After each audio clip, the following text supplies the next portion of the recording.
Hello and welcome to FC Reviews, where today I'm going to be showing you how to change an air filter on a 2009 Hyundai Elantra sedan. This process is quick and easy. Stay tuned, coming up next. And we're back. This particular car uses filter 10470 and is made by Fram. I will leave the link in the description below of where to buy it.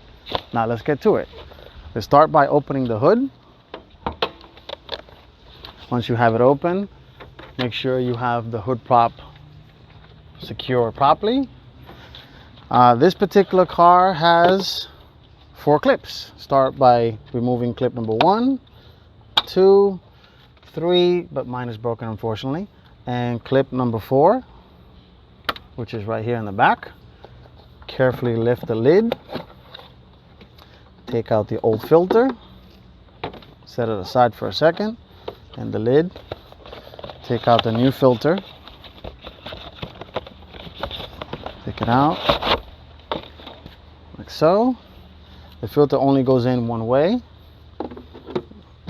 Place it back in, make sure the lid is nicely aligned and secure, and put the clips back on. 1, 2, 3, and then 4. And that's how you change an air filter on a 2009 Hyundai Elantra sedan.